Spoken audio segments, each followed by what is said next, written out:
Boa noite, pessoal. Sejam bem-vindos. Vamos iniciar mais um dia de reunião pública, né? Que seria na nossa casinha no CELST. Sejam bem-vindos. Vamos fazer hoje uma reflexão acerca de um capítulo 24 do Evangelho segundo o Espiritismo. Sejam todos muito bem-vindos. Gratidão pela presença de todos. Boa noite. Para quem não me conhece, meu nome é Patrícia Enia. Sou uma trabalhadora da casa há alguns anos. E eu tô aqui com muita alegria. Foi meio surpresa, era para ser a Vilma. Eu vim e muito grata mesmo, de poder encerrar o mês de agosto. É um dia que a gente está encerrando mais um mês. Amanhã começamos mais um novo ciclo. E de novo temos sempre oportunidades de serem pessoas melhores, né? E hoje nós vamos fazer uma reflexão acerca do capítulo 24 do livro O Evangelho segundo o Espiritismo. O meu é bem velhinho, mas parece que o velhinho é que a gente gosta, né? Então, os sãos não têm necessidade de médico. E eu vou ler apenas o primeiro parágrafo, que é o parágrafo da Bíblia mesmo, para que a gente possa fazer reflexão e vá entrando no clima aqui do nosso momento de reflexão. Deixa eu colocar aqui o tempo. Jesus, estando à beira... Jesus, estando à mesa, na casa deste homem, Mateus. Aí vieram muitos publicanos e pessoas de má vida, que se assentaram à mesa com Jesus. E seus discípulos, o que os fariseus, tendo visto, disseram aos seus discípulos: Por que vosso mestre come com os publicanos e pessoas de má vida? Mas Jesus, tendo ouvido, disse-lhes: Os sãos não têm necessidade de médico, mas os doentes. São Mateus, capítulo 9, versículo 10, 11 e 12. O versículo da Bíblia. Eu gosto muito dessa lição. Foi uma lição que veio no Evangelho do Lar, que eu sempre abro ao acaso com as minhas filhas. E suscitou um assunto tão legal que eu falei, poxa, por que não trazer essa ideia para que a gente reflita com todos, né? Boa noite a todos, sejam muito bem-vindos.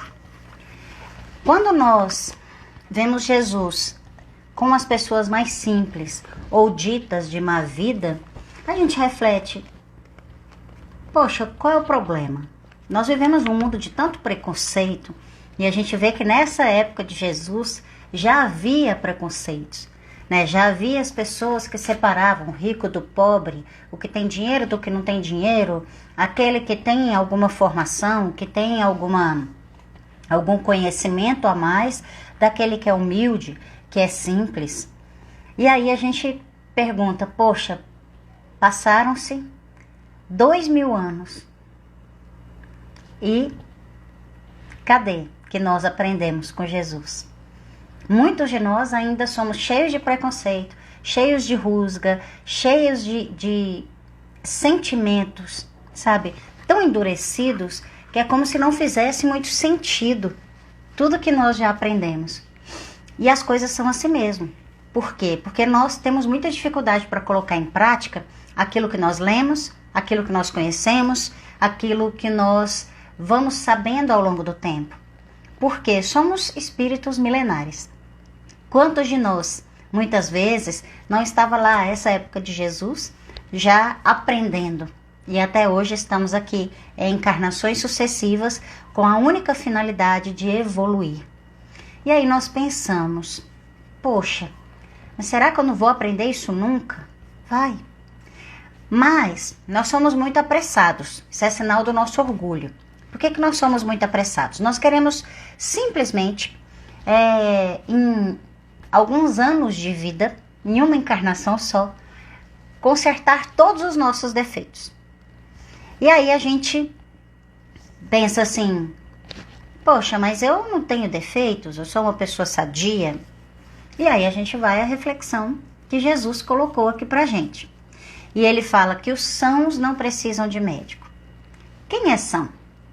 O que é ser são? O que é ser uma pessoa sadia? Nós vivemos num tempo em que muitas vezes as pessoas acham que saúde é o silêncio dos órgãos. E aí a gente pensa, saúde é isso? Saúde é o silêncio dos órgãos? Muitas vezes nós temos que pensar que o que nos acontece é a nossa maior doença. Não é o nosso corpo, é a nossa alma, é o nosso espírito. Aliás, nós somos o espírito.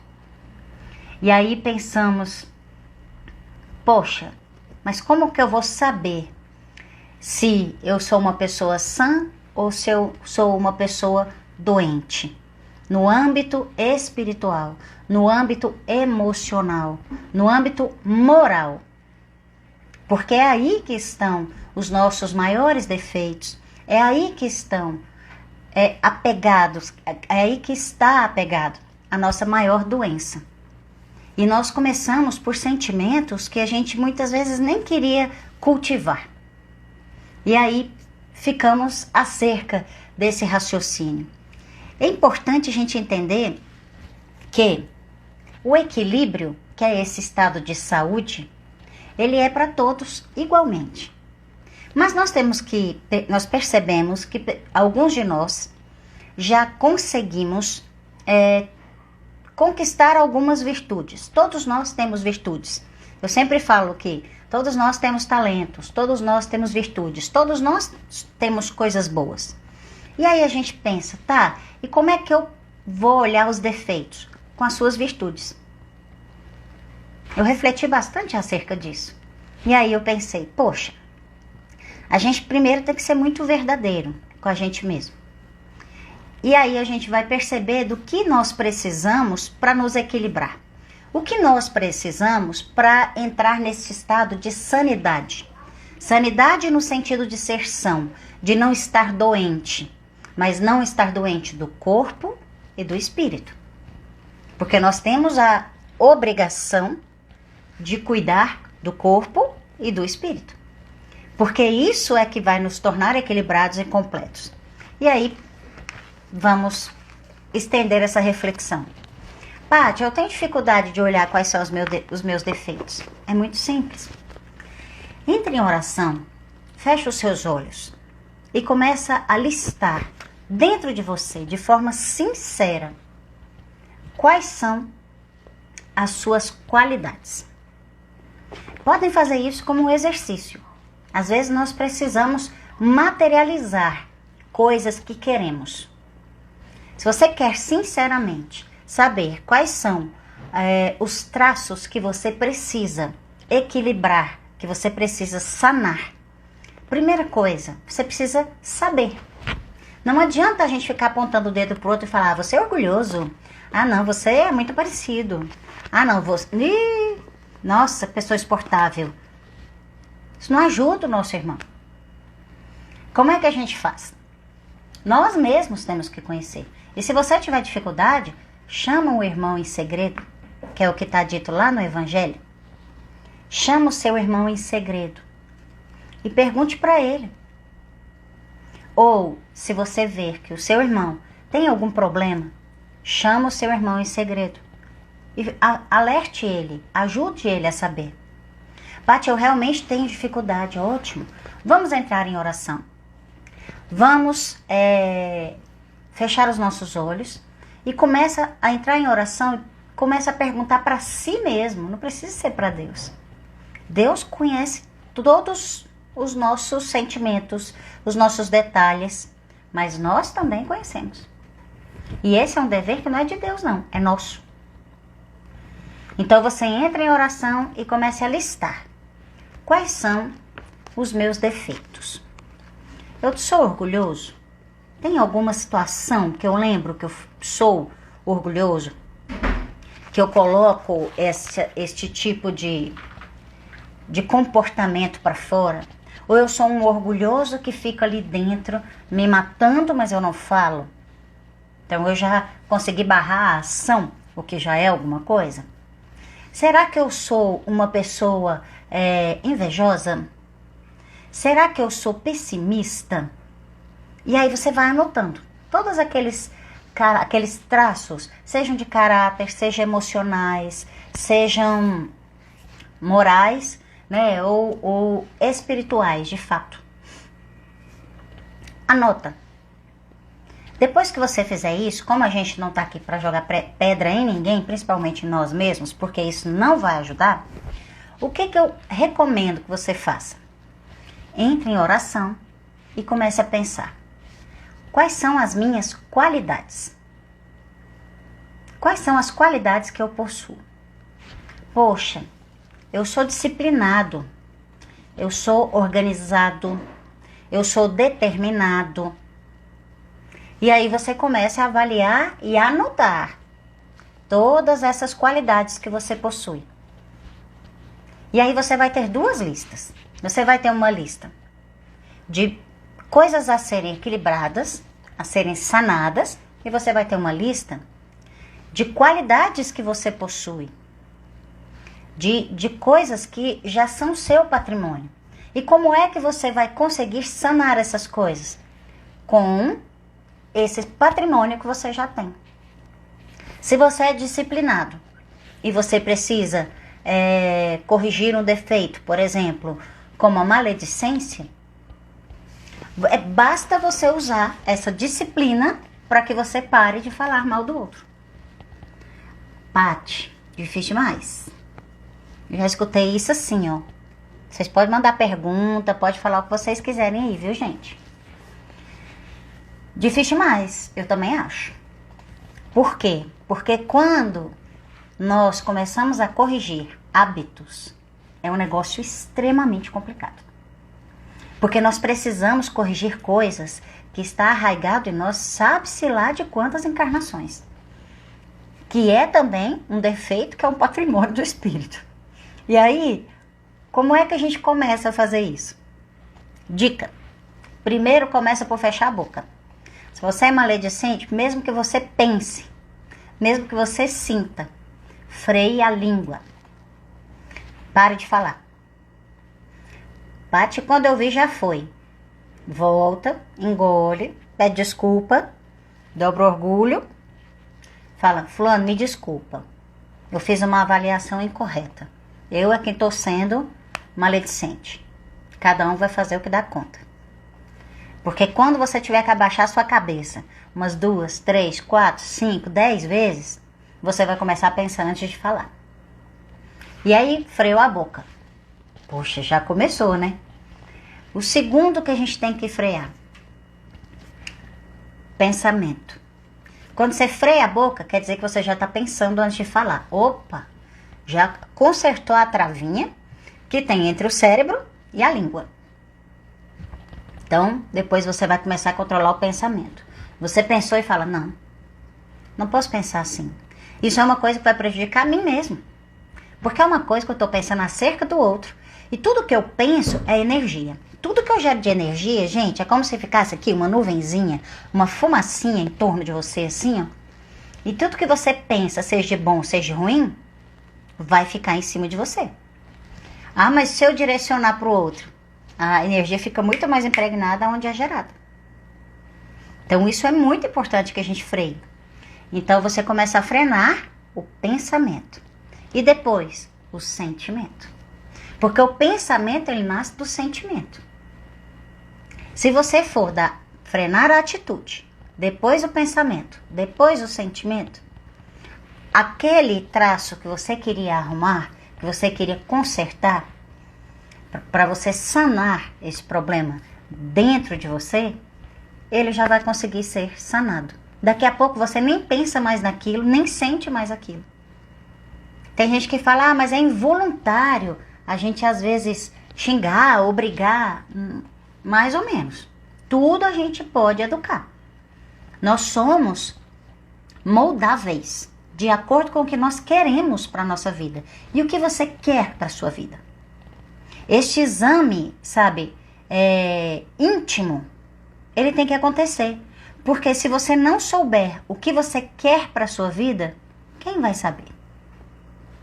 Quem é que vai dar a diretriz para você? Aí você pode me dizer, ué, Paty, Jesus. Ele não vai lá e não fala com as pessoas de má vida, com as pessoas de má índole. Eu me encaixo nessas pessoas. Mas, antes que ele fizesse tudo isso para nós, agora, depois desse tempo todo, ele nos deixou os exemplos. E nós vamos seguir se nós quisermos. Por quê? Porque Jesus, ele foi conversar com essas pessoas porque eles não tinham acesso à informação. Eles não tinham condição de se equilibrar ou de ter conhecimento que precisavam se equilibrar sozinhos. E os outros? Os outros já eram doutores.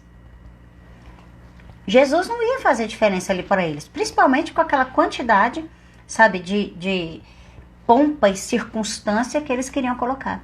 Jesus estava preocupado com os humildes, estava preocupado com os ignorantes, os simples e ignorantes. Ignorantes no sentido de não ter algum conhecimento.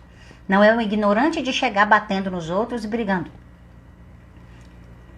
Tomara que eu me faça entender nesse sentido. Então Jesus, ele chegou acolhendo. Ele chegou explicando, contando as histórias através das parábolas. E ele foi deixando a sua mensagem de amor. Pati, eu não tenho tanto conhecimento. Não consigo ler tanto assim. O que eu faço? Olha só. Os mandamentos, você pode até não saber todos. Mas tem 2, que são os 2 primeiros, que eles são fundamentais. E que se você usar eles para tudo que você fizer na vida, você vai se dar bem. No sentido de que você vai conseguir corrigir muita coisa. Quais são eles? Qual é o primeiro mandamento? Amar a Deus sobre todas as coisas. Está lá na Bíblia. E o segundo? Amar ao próximo como a si mesmo. Se eu consigo exercer esses 2 mandamentos, todo o resto é derivado dele, se você prestar atenção. Então nós não precisamos decorar um bocado de coisa. Se nós fizermos essas 2 coisas, nós não vamos matar, nós não vamos roubar, nós não vamos cobiçar o que é do próximo, nós não vamos honrar pai e mãe, porque nós gostaríamos de ser honrados. E assim por diante. Então é muito fácil a gente obedecer os mandamentos. É muito fácil a gente ter uma direção. Jesus deixou. Segue essas 2 coisas. A gente consegue sempre? Não. Por quê? Porque somos humanos e estamos aqui para evoluir. Se a gente conseguisse, não estava aqui encarnado nesse planetinha maravilhoso que é a Terra, que está passando por esse momento de transição tão importante. Mas não custa nada nós tentarmos. O que te impede de tentar? Nada. Aliás, nada não. Vou me corrigir.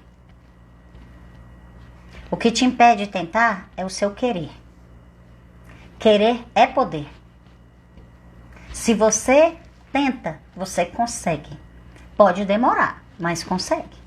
Então nós não podemos colocar isso como sendo um obstáculo. Quando você quer qualquer coisa na sua vida, o universo conspira a favor. Os bons espíritos sempre vão te auxiliar. Tá travando, gente, para vocês? No meu retorno aqui não tá travando. Vocês podem me acenar se tá travando? Sim ou não?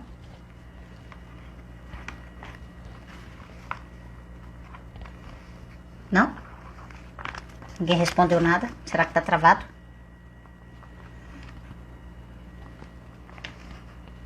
Não? Tá bom. Obrigada, gente.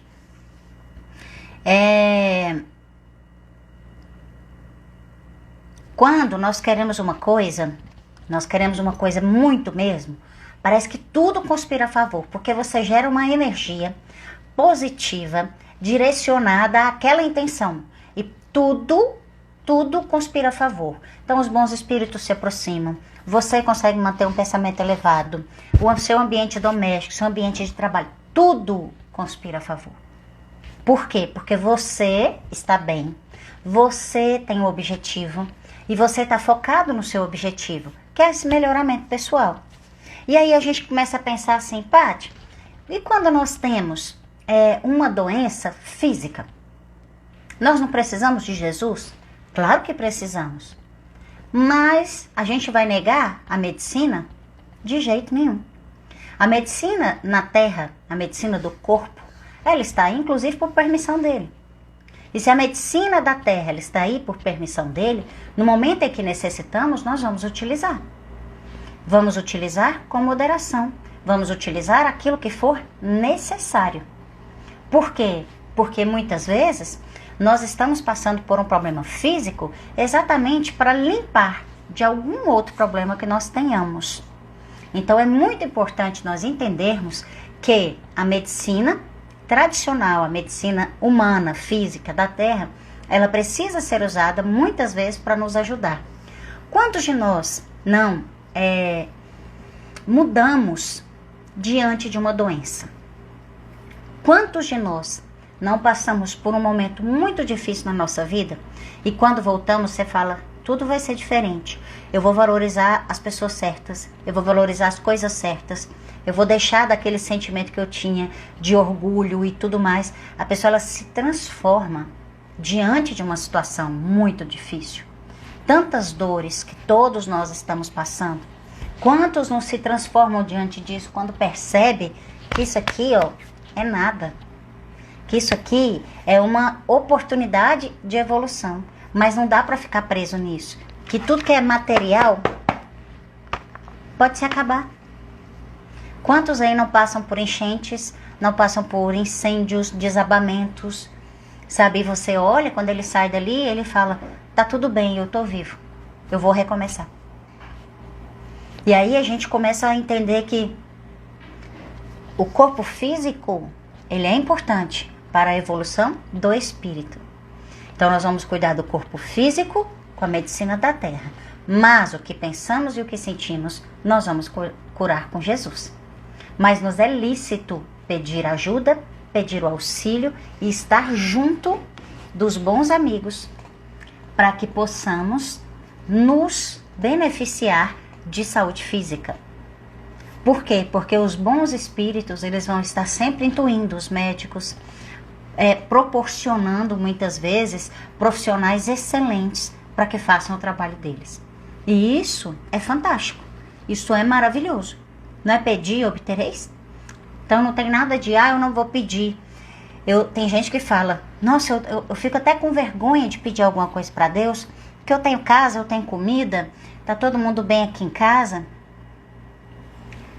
Mas aí você pensa assim, poxa, mas se eu tenho alguma dor, eu não sou um filho adotivo, sou um filho natural.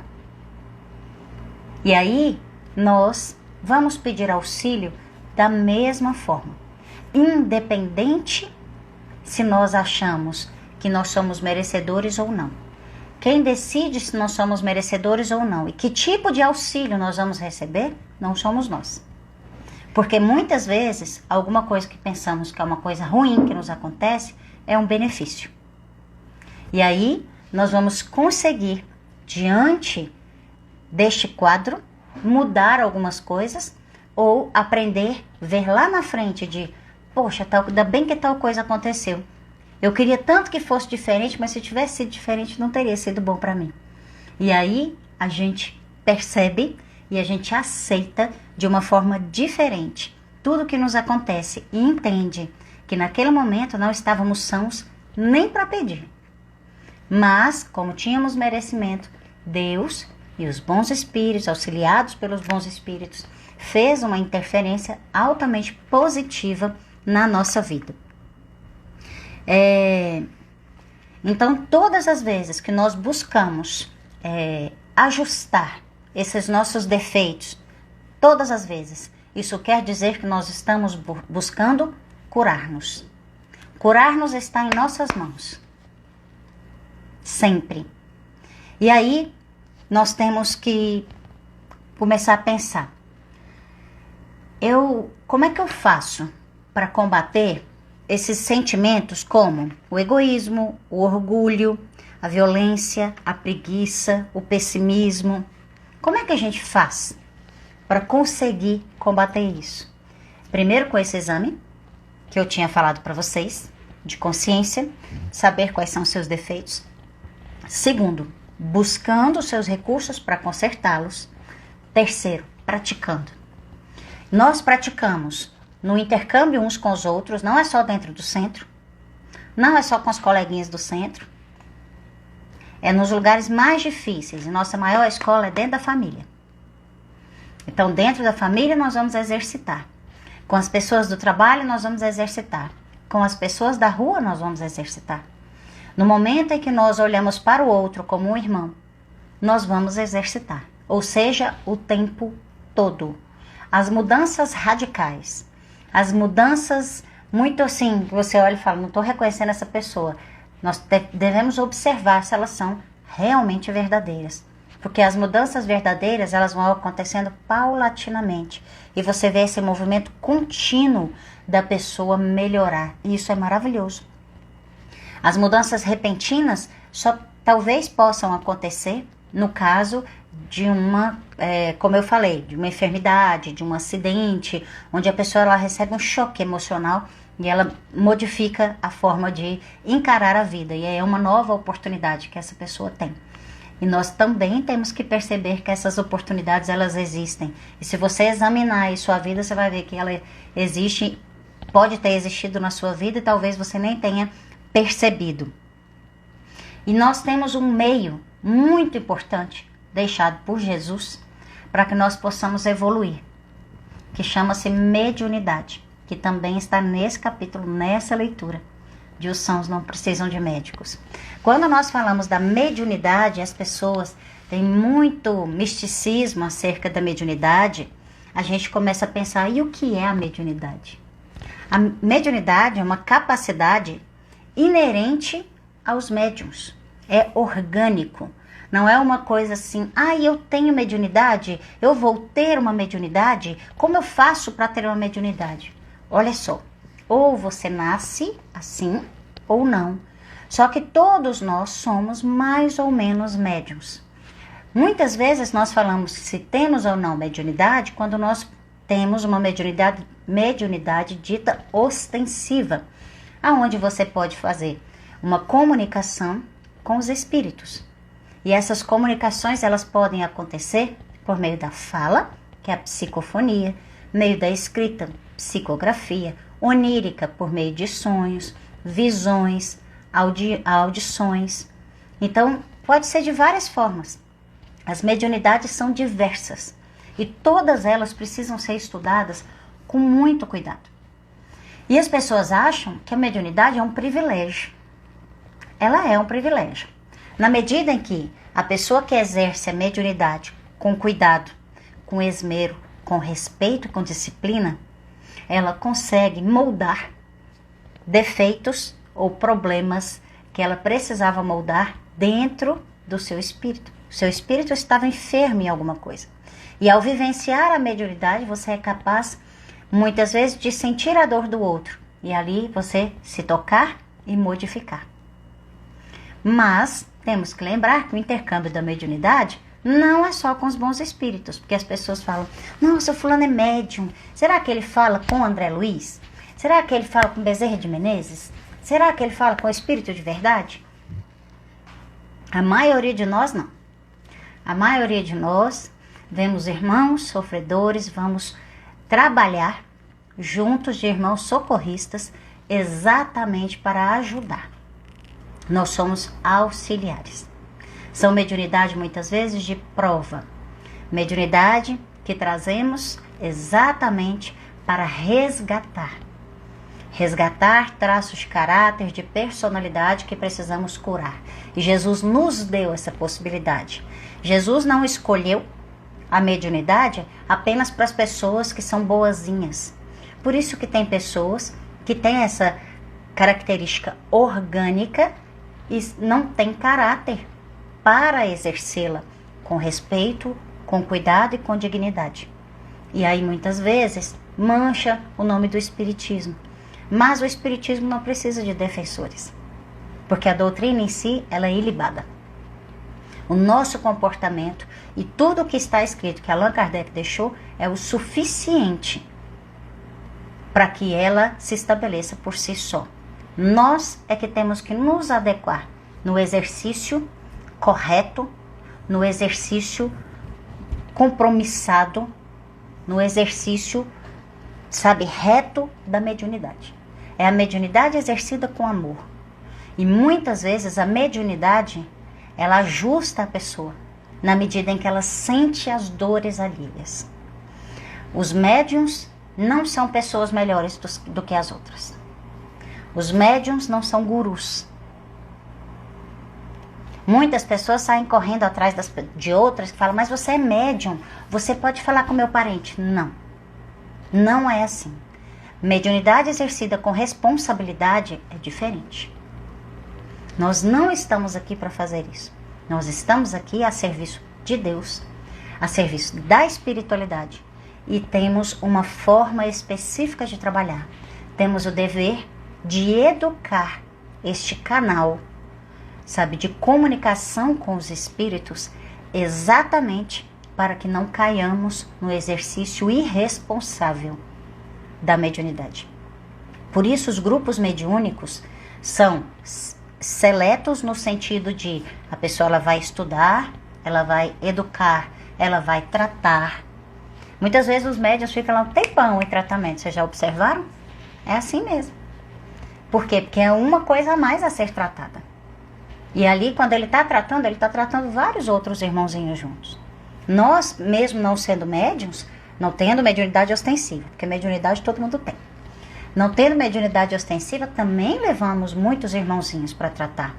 Nós, mesmo não sendo médiuns, quando estamos aqui nesta corrente vibratória, porque nós estamos todos conectados, estamos fornecendo fluidos salutares para a espiritualidade trabalhar com pessoas próximas, porque nós estamos doando o nosso magnetismo e conectado com os bons espíritos.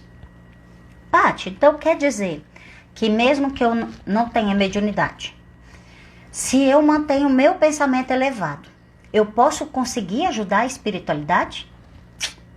Exatamente isso.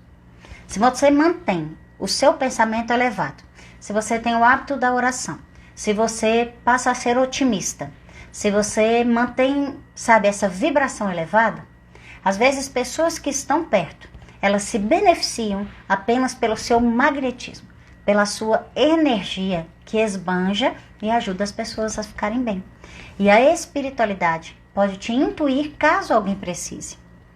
Então, médiuns ou não, ou seja, com mediunidade mais ostensiva ou menos ostensiva, nós precisamos entender que estamos a serviço de Jesus. E a serviço de Jesus, nós não vamos ajudar só as pessoas da nossa família, só as pessoas que gostamos, nada disso. Porque os sãos não precisam de médicos. E é aí que a gente tem que entender e conversar muitas vezes com aquela pessoa que está passando por um momento de dificuldade, aquela pessoa que é difícil. Exatamente, porque essa pessoa é quem mais está necessitando da nossa palavra amiga naquele momento. E uma palavra amiga, um pouco de atenção, um cuidado, um carinho, faz toda a diferença no tratamento de alguém. E é tão transformador quanto o impacto de uma má notícia, quanto o impacto de uma doença. Então você pode estar a serviço do Mestre, seguindo o exemplo do Mestre Jesus, exatamente fazendo o bem sem olhar a quem, exatamente escutando pessoas, falando com pessoas, desejando boas vibrações. Um pensamento, segundos, é forma. Segundos. Poxa, a Fernanda que entrou aqui agora. Senhor, manda uma vibração boa para a Fernanda, igual os coraçõezinhos que eu mando aqui na live. Já foi. Então, assim, quando nós falamos de vibrações boas, que a gente está num grupo de oração, que você fala, ô Jesus, socorre essa pessoa, mas você fala com o coração cheio, é imediato. Já foi a energia. E a pessoa recebeu. E se é uma energia positiva, minha, do Marcelo, da Regina, da Tânia, da Vilma, da Sheila, da Fernanda, da Socorro, quando toda essa energia chega, aquela pessoa ela é confortada na sua dor, independente de qual seja. Então, nós podemos ajudar só com a nossa boa vibração, com os nossos bons pensamentos, Com o Pai Nosso que você queira fazer no meio do dia, encaminhar para aquelas pessoas necessitadas. Com uma Ave Maria, não importa o que você diz. Ou, se você não souber dizer nada, só fecha os seus olhos e fala: Senhor, ajuda quem está precisando. No grupo de oração são tantas pessoas necessitando. Coloca a mão e fala: Senhor, eu não conheço essas pessoas, mas o Senhor conhece. Auxilia na medida da sua dor. E aí, tudo se encaminha. Porque nós, muitas vezes, pedimos, muitas vezes assim, cura, traz a pessoa de volta. E às vezes isso não é a cura. E nós muitas vezes não temos essa sabedoria. Quando nós colocamos na mão de Deus, quando nós fazemos o Pai Nosso, a gente fala: seja feita a tua vontade. E trabalhamos o nosso egoísmo para dizer: e não a nossa. Senhor, encaminha a energia que essa pessoa precisa. E vamos ser resilientes e aceitar o que o Mestre nos colocou. Porque isso vai nos aproximar dele. Mesmo que isso nos doa. Mesmo que em alguns momentos derramemos lágrimas. Mas lá na frente, nós vamos estar todos sorrindo, entendendo que a vontade do Mestre era chegar àqueles que precisam, aqueles que estão doentes e aflitos. Nós podemos ser seus emissários, nós podemos ser seus ajudantes, igual a professora lá da escola tem os ajudantes do dia. Lá no jardim, somos nós, com o Mestre, ajudantes de falar: poxa, eu sou importante demais, mandando uma vibração, um coraçãozinho, uma Ave Maria para alguém. Porque isso vai fazer toda a diferença na vida daquela pessoa. Tá bom?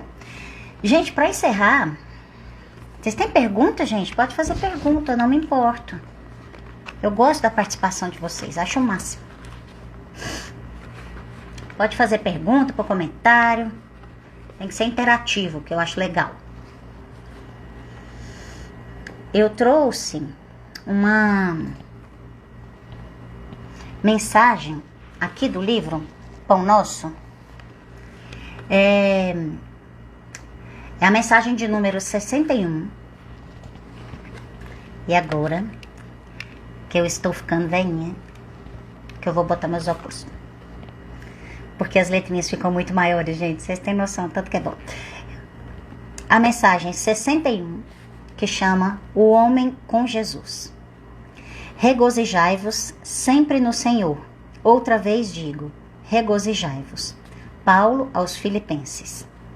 Com Jesus ergue-se o homem, da treva à luz, da inércia ao serviço, da ignorância à sabedoria, do instinto à razão, da força ao direito, do egoísmo à fraternidade, da tirania à compaixão, da violência ao entendimento, do ódio ao amor, da posse mentirosa à procura dos bens imperceptíveis, da conquista sanguinolenta à renúncia edificante, da extorsão à justiça, da dureza à piedade, da palavra vazia ao verbo criador, da monstruosidade à beleza, do vício à virtude, do desequilíbrio à harmonia, da aflição ao contentamento, do pântano ao monte, em plena luta redentora.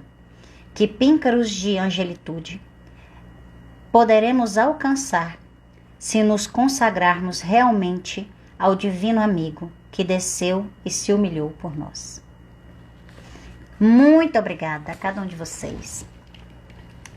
Que essa mensagem possa ter chegado ao lar de cada um de vocês. Que a paz, que a harmonia, que esses coraçõezinhos que vocês colocam aqui possa inundar a casa de vocês com muita luz, com muita alegria, com muita gratidão no coração, para que nós possamos entender que nós somos doentes perto de Jesus, mas somos sãos perto de outras pessoas e que nós podemos, com os recursos que nós temos, ajudar a nós mesmos e ajudar outras pessoas. Que nós possamos ser luz na vida de alguém, para que aí a gente possa se iluminar cada vez mais. Só pra gente finalizar, eu já falei finalizar umas 3 vezes, né? Mas eu vou falar só mais uma historinha. Quando uma vez o Chico Xavier estava com muita pressa, tinha uma senhora esperando que ele explicasse o negócio de uma receita para ela. E ele estava muito apressado e Emmanuel, ele viu de longe, aí ele falou, bom, não vou parar, falar bom dia e passar direto. Aí Emmanuel falou, vai parar. E aí ele parou, atrasado, explicou, falou tudo que essa senhora precisava. Aí quando ele saiu, ele falou, senhora, me desculpa, eu estou muito atrasado para o trabalho. E aí ele saiu correndo, né? E aí quando ele saiu, ela falou, vai com Deus. Aí Emmanuel falou, olhe para trás. Quando ele olhou para trás, era um rastro de flores que saía da boca dela, energéticas, que alcançavam ele e revitalizavam. Aí ele falou, já pensou se fosse o diabo que te carregue? Então fica aí, esses coraçõezinhos para vocês. Porque quando nós damos atenção a alguém, abraçamos a alguém, é Deus que a gente está emanando, que a gente está, a energia que a gente está emanando e que está em volta de nós, dentro da nossa casa, dentro do nosso coração. Um beijo, fiquem com Deus e até setembro, mês mais lindo do ano. Depois vocês vão descobrir por quê. Beijo, tchau.